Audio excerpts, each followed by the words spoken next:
The Chancellor Rishi Sunak promised a new tax on developers to recoup around £2 billion of the cost of removing cladding from high-rise buildings. The tax will be on profits above £25 million and will come into force from next year. Ministers have pledged £5.1 billion to help end the safety crisis in the wake of the Grenfell Tower fire in West London, which killed 72 people in June 2017. Well, I'm joined now by Giles Grover, campaigner with End Our Cladding Scandal, who lives in a building with unsafe cladding. Giles, how do you receive this news? It's nothing we haven't heard before, really. It's one of those old government rehashing of old announcements saying they're trying to hold the construction industry to account when, as far as we're concerned, in the face of what is estimated as between a 15 and £50 billion problem, it's a pitiful amount, really, and they need to do a lot more to really hold those developers to account who've caused the issues that we're facing right now. Is there nothing good in this news for people who, like you, live with unsafe cladding? Nothing that we haven't heard before. It's positive that there's some money being raised, but one of the things the government is keeping hidden or not making as public as we all know is that £2 billion is actually going to pay down the £5 billion funding that was announced in February. So as far as we're concerned, there needs to be more funding, double, triple that amount, and it needs to go on top of the £5 billion. Then you start making a step towards solving this crisis for once and for all. I suppose the counter-argument would be that the government is in great debt. There are huge financial burdens upon it given the pandemic.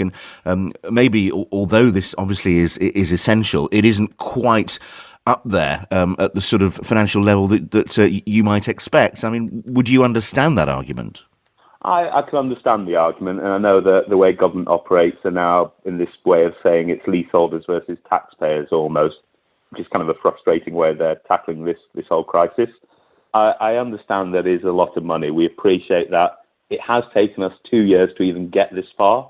And one of the things we always say is look at all the money that actually has gone to the construction industry over the years, whether it's to Help to Buy with not necessarily positive consequences for actually helping people and more about inflating house prices.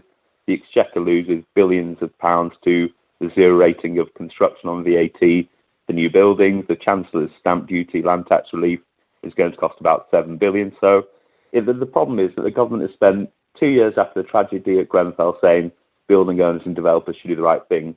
It's now up to the government to do the right thing.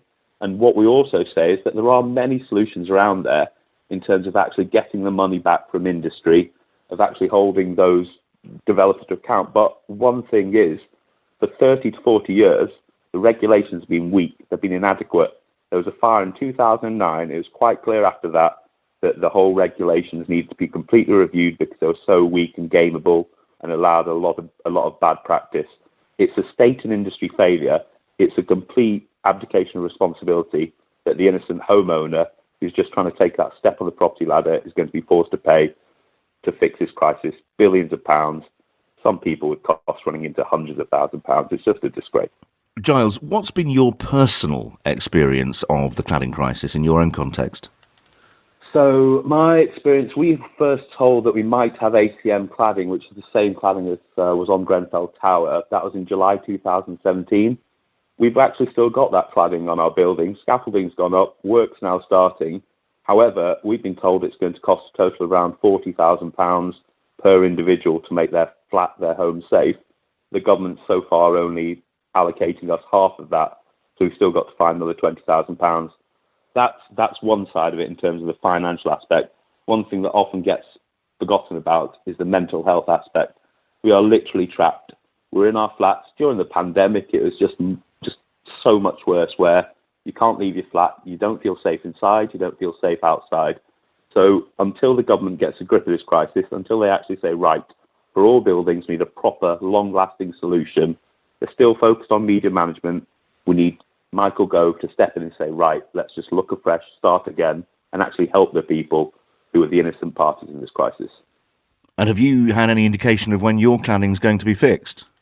Well, the project actually started in April. It's already been delayed because of design issues, because they've uncovered other things. We've been told that it should initially finish around February next year. Now we're told it's delayed for some more months. The scaffolding's getting closer to my balcony, but the ACM is still on there. Ultimately, even once that work's done, the other issues, we still don't know how we're going to fund them. We've been paying towards a fire safety fund. I've paid about £6,000-7,000 towards that, but not everyone in our building is going to be able to afford that. So there's so many holes in the government's approach to it as it stands, and we just don't really see an end until they actually just sit down and say, let's get a handle on the true scale of the crisis, then let's ensure that we've got funding for the buildings that actually need it, whatever the height they are, whatever the defect is. Well, I wish you all the best, and many thanks for taking the time. That was Giles Grover, campaigner with End Our Cladding, who himself lives in a building with unsafe cladding.